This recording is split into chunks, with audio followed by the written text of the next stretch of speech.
Olha só, a Argentina do Milei ficou sem gás e o Lula teve que salvar ela. Ah, olha só, o Javier Milei tabelou os preços de seguros de saúde, ele traiu o liberalismo. Olha só, a economia está sendo um desastre. Essas são as matérias que circularam essa semana.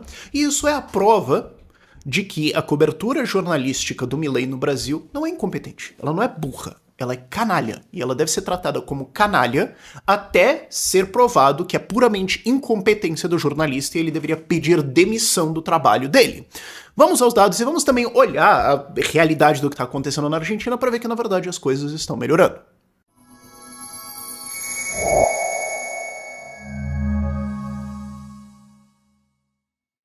Oi, eu esqueci de gravar porque eu tava mó puto com os jornais desgraçados caluniando Milei aí, que eu esqueci de falar que a gente vai ter um Chopp Sem Imposto em São Paulo essa semana, dia 6 de junho, quinta-feira, de noite. Mesmo parte sempre e tudo mais, mas o link tá na descrição com informações e tudo mais pra você se inscrever, pra gente pegar o teu contato e depois te encher o saco, porque obviamente é uma captação de leads, capitalismo malvadão. E segundo, a gente também tá procurando candidatos pra apoiar agora em 2024, né? Então quem for concorrer a vereador prefeito aí que defende liberdade, também tem um formulário aqui na descrição pra vocês se apresentarem lá pra gente conhecer vocês, entendeu? Entender, saber filtrar, ver o que dá pra fazer. Então a gente apoiou um monte de gente em 2020, ajudou um monte de gente a ganhar nos lugares muito nada a ver, que ninguém nunca esperava, e a gente quer ajudar você também. Então não importa o tamanho da sua cidade que você tá fazendo, se você defende liberdade, eu quero te ajudar, beleza? Então vai lá e... Domi, depois coloca isso aqui no vídeo onde teu coração mandar, assim, beleza? Voltando pro vídeo agora, tchau. Rafael, e a matéria do Fantástico no fim de semana? Não vi, não vou ver, porque assim, eu já esperava que seria a cobertura jornalística padrão do Milei, que é uma incompetência completa, e é justamente isso por todo mundo que falou, porque eu só joguei no Twitter, tipo, gente, eu imagino que é mais ou menos isso aqui, aí todo mundo falou, não, você tá mentindo, você viu e você tá tirando. Falei, não, é sempre a mesma coisa. Você não aborda nenhum dado, você não olha nada dos fatos, você passa uma impressão ruim, cita umas maluquices dele, entrevista umas pessoas nada a ver, traz algum estatista pra falar alguma coisa, diz que ele é um maluco, dá por encerrado e vai embora. É o que eles sempre fazem. E assim, vamos lá, jornalismo básico. Quando você tem um assunto novo, um assunto que não é do domínio ou do conhecimento do jornalista, libertarianismo, escola austríaca, essas coisas assim, o que você faz é trazer um especialista, trazer alguém que entende do assunto, para que ele ajude o público a entender o que está acontecendo e ajude o jornalista a dar uma rendição correta dos eventos. Quando eles não fazem isso, me responda, isso é incompetência ou canalice? Não é difícil, senhores, e não é como se não tivesse libertários no Brasil. Tem. Eles sabem que existem. Inclusive, teve alguns casos, quando o Milei explodiu lá nas primárias e tudo mais, eu dei algumas entrevistas para jornais, para os caras estavam tipo, o que tá acontecendo? E alguns deles publicaram, e algumas não foram publicadas. Eu fiquei pensando, ué? É quase como se os caras tivessem entendido que o fato de que o Milei apareceu em vários jornais na Argentina para falar o que ele fala, e o fato de que essas ideias estão crescendo, significa que se mais pessoas entendessem isso, elas virariam libertárias. Daí esses jornalistas estão, tipo, intencionalmente evitando que as pessoas entendam isso. Tipo, quase parece isso, mas deve ser maluco. Deve ser... paranoia na minha cabeça.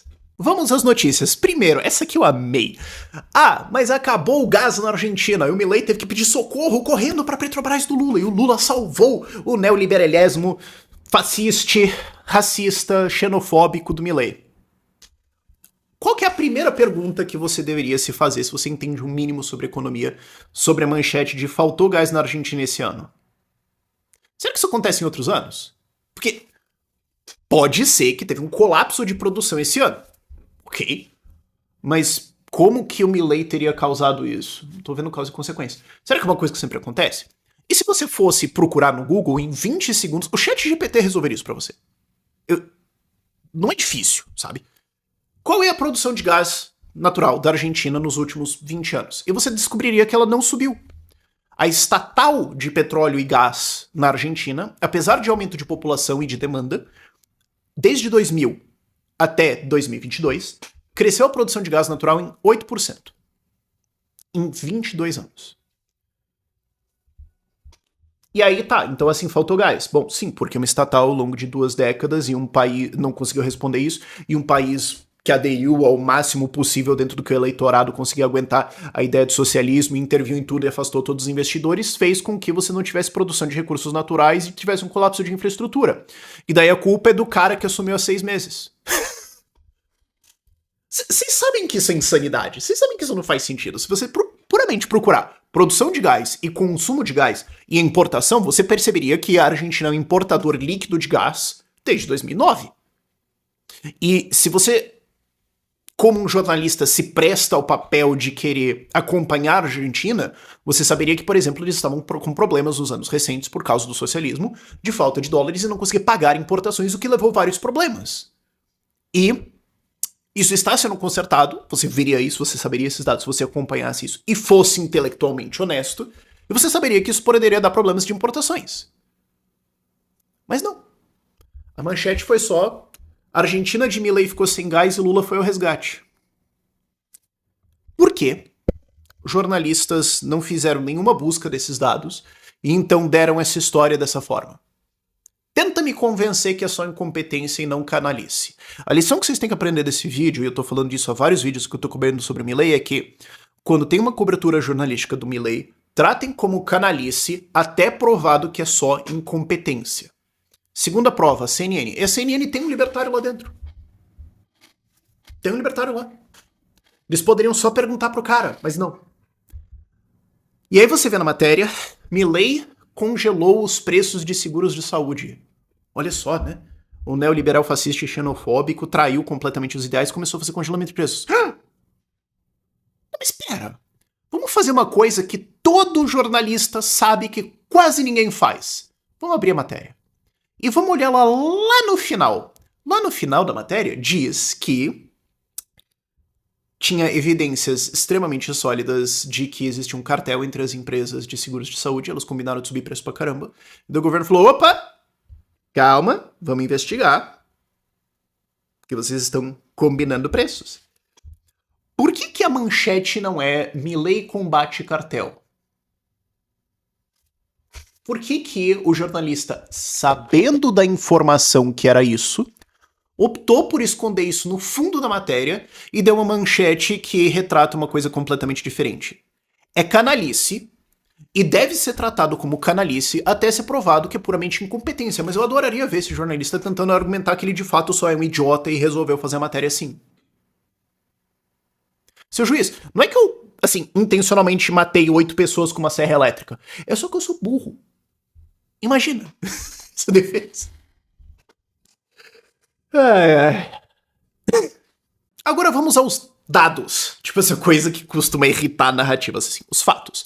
A inflação vem caindo na Argentina ao longo dos últimos meses e a previsão para o mês de maio, agora já tô gravando em 3 de maio, mas essa estatística saiu acho que 31 de maio, alguma coisa assim, foi lá no finzinho de maio, é que foi 4,4% ou a metade do que foi em abril, 8,8%, e em alimentos em torno de 3% ao mês, o que já é mais baixo do que era a inflação do Fernandes. Inclusive é de 8,8% no mês passado, no mês de abril, já foi abaixo do que o Fernandes entregou em outubro, né, que começou a inflação maluca porque o Massa começou a tentar comprar votos de todos os jeitos. E depois deu naquela inflação lá de dezembro e tudo mais, que daí obviamente é culpa do Milei. Claro, ele soltou preços e tudo mais, mas você ainda tinha todo um monte de preços represados por causa dessas políticas, mas enfim. Então, já estava abaixo do governo Fernandes, mas essa de 4,4, vai sair alguma coisa por aí, esse instituto costuma acertar bem perto do parque, então vai ser 4, 5%. Já é menor do que muitos dos meses do Fernandes e a tendência de queda continua. E aí o legal é que, assim, agora tem uma nova desculpinha. A nova desculpinha é que a economia caiu. O Milei causou uma grande crise, então, por causa disso, a inflação caiu. Tá bom. Se o jornalista fosse honesto, ele se faria uma pergunta. Então, por que quando o PIB na Argentina caiu 1,6% em 2023, a inflação explodiu?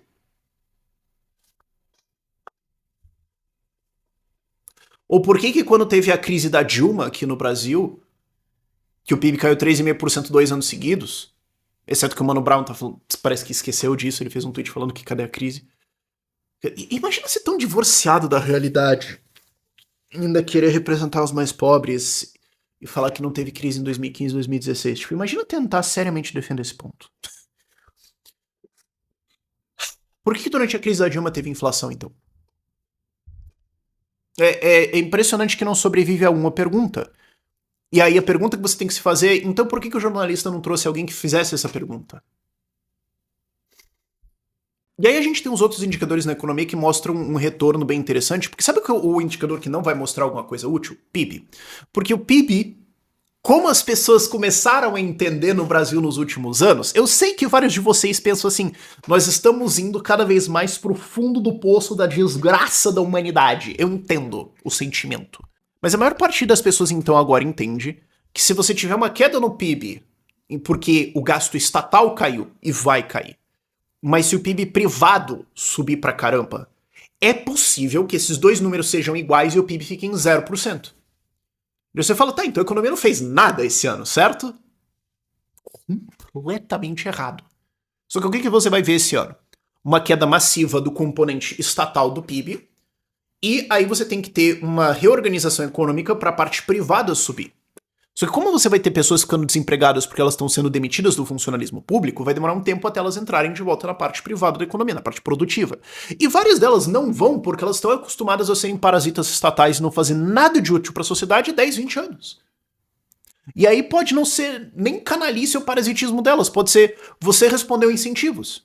O incentivo era você virar funça, então você virou funça e desenvolveu habilidades estrita e completamente inúteis, onde você ganhava um salário muito alto inflado no estado e agora você foi demitido porque você não faz nada de útil e agora você tem que reaprender alguma coisa. Mas você não vai voltar no mesmo salário. A sociedade empobreceu ou enriqueceu por causa disso? Se você só olhar o PIB, ela empobrece, mas isso faz sentido? Não. Então, isto posto desse alerta do PIB, você vai ter que usar outras coisas para tentar entender o que está acontecendo. Então, um proxy legal aqui é indústria. E tem um índice, esse é o gráfico que eu consigo encontrar, e eu sei que ele tá complicado, mas ele é um índice baseado lá nos anos 90, se a indústria é 100 pontos, o quanto que ela está ao longo do tempo. E desde 2022 a indústria argentina vem retrocedendo, vem caindo por causa de problemas de importação, problemas de dólar, problemas de socialismo, imposto para todo lado e tudo mais. E em abril e maio você vê uma retomada. O indicador é bimestral, então a gente tem dezembro, fevereiro e abril, a gente não vai ter aqui março e maio, então a gente provavelmente vai ver um próximo número só lá em junho, o que é lamentável, mas você consegue ver que a gente estava numa retração pesada, que não é de agora do Milei, que já estava vindo lá desde meio de 2022 que você vê o negócio tombando, e agora começa a inverter. Isso é só uma primeira inversão agora que a gente tá vendo em um snapshot ali, uma fotinho de 2 meses. Mas eu tô muito curioso pro número que vai sair disso aqui pra junho, pra ver o que tá acontecendo. Mas você tem uma retomada da indústria aqui acontecendo sim. Outra interessante, deixa eu puxar aqui. Sacos de concreto, ou volume de concreto comprado. E aqui você tem os gráficos 2020, 21, 22, 23 e 24. 20, pandemia, óbvio. E 21 a 23 você vai ver, inclusive você vê que 23 já está muito mais baixo que os outros por causa da crise econômica, né, que presumivelmente teria que ter dado deflação, mas deu uma inflação fantástica. Entendeu? É porque a economia lei dá outra coisa, né? Mas você vê que 2024 teve uma queda? Teve, que continua o capote gigantesco 2023, você vê que lá em julho já começa a ter um capote violento, que tem uma certa sazonalidade ali, mas ainda assim, se você vai à proporção com os outros anos, é bem fora. E você vê um começo de retomada agora. Março foi o fundo, abril começou a retomar. Estou curioso para os números de maio e junho que virão aqui. Mas por que isso aqui está acontecendo? Porque a taxa Selic deles chegou a 126% no governo Fernandes e agora cresceu para 40%. Você viu alguma matéria falando sobre isso? Você viu? Imagina que a taxa de juros deles agora está 1/3 do que era em dezembro. Imagina se isso baixasse assim no Brasil. Se o Lula tivesse conseguido fazer isso, você ia ver o fim das notícias disso? E se desfia na rua. Aqui no Brasil, o cara fica tipo... capaz deles só noticiarem que a taxa de juros lá é 40%, enquanto no Brasil é 10%. E falar, tá vendo? Tá dando errado. Capaz da notícia ser essa. Cara, eu vou rir tanto se sair uma notícia assim. Alguém, por favor, me mande se sair. Mas o ponto é, com essa queda de juros, o mercado de crédito imobiliário que tinha virtualmente desaparecido nos últimos 6 anos voltou. E isso está junto com uma lei com uma reforma que o Milei fez que facilita alugar imóveis, porque antes era muito difícil alugar imóveis, eles só podiam ser corrigidos pela inflação oficial do governo, que todo mundo sabia que era uma mentira, então ninguém queria alugar. Tanto que depois que essa lei mudou, o estoque de imóveis subiu violentamente, preços de aluguéis estão caindo quando você faz a proporção por metro quadrado e tudo mais, um monte de coisa assim. Os preços estão caindo em termos reais, né, corrigidos para a inflação. E você tem o retorno dos financiamentos imobiliários que vai se refletir em maiores compras de concreto, em maiores compras de materiais de construção. Isso aqui demora um pouco, isso não vai acontecer assim. Você vai levar alguns meses para isso, mas você vê sinais de retomada e esse vai ser um sinal importante para a gente olhar nos próximos meses, no próximo ano, para conseguir sentir essa recuperação da economia. Em outra notícia adorável, que eu não vi no Brasil, descobriram um escândalo gigantesco nos intermediadores do Bolsa Família deles. E aí eu sei que você deve ter dado um double take aí. Peraí, oi? Eles têm vários programas de auxílio social lá, que são estilo Bolsa Família. O maior é o Potenciar Trabalho. Até o maior até eu não entendi. Se alguém da Argentina quiser me corrigir, vamos lá. Mas até onde eu entendi, o Potenciar Trabalho é o maior que tem lá. E ele tem intermediadores. Então não é, como no Brasil, onde é Pix na conta. Você tem uma organização que recebe isso e intermedia o pagamento. Para quê? Para que essa organização tenha um poder de controle em cima das pessoas que estão recebendo o pagamento. Não existe nenhum outro motivo minimamente razoável para você querer me defender a existência desse troço, que é basicamente um sindicato do Bolsa Família, para as pessoas receberem. E o que foi descoberto de antes de ter aquela lei do Milei de que quem fizer manifestações travando a rua vai cair dos programas, o que foi descoberto antes disso até, por causa de investigações, é que, olha que gigantesca surpresa, essas organizações que intermediam os pagamentos estavam obrigando, chantageando as pessoas que recebem a irem em manifestações. E o que foi revelado era uma estrutura de gestão bem estruturada dentro desses grupos, de como monitorar as pessoas para saber se elas estão indo nas manifestações, se elas estão agitando pessoas para ir, se elas estão organizando tudo, para que elas vão então protestar contra o Milei, sendo que elas não querem, por isso que elas precisam ser coagidas, para que então elas recebam os benefícios delas. E pessoas que não fizeram isso foram privadas dos seus benefícios, foram privadas dos seus repasses. Em algum ponto você viu uma notícia no Brasil que sequer explicava que o sistema de Bolsa Família deles é assim, ou que esse tipo de coisa foi descoberto. Imagina se isso fosse descoberto aqui no Brasil. Imagina se isso fosse descoberto no Auxílio Brasil do Bolsonaro. Imagina se tivesse proposto isso. Olha só, você vai ter que ter, vamos ter que ter organizações patrióticas que vão repassar o Bolsa Família para as pessoas e daí descobre que tem todo um esquemão lá porque elas são obrigadas a... Imagina isso. Ainda assim foi descoberto que era o que acontecia no governo Fernandes, que estava sendo feito até agora. E agora o Milei está combatendo essas organizações e cortando esses intermediários para os benefícios serem entregues e pagos no Pixão direto para a pessoa. Você viu alguma manchete no Brasil de Milei combate corrupção em auxílios sociais e garante que os pagamentos cheguem nas pessoas necessitadas?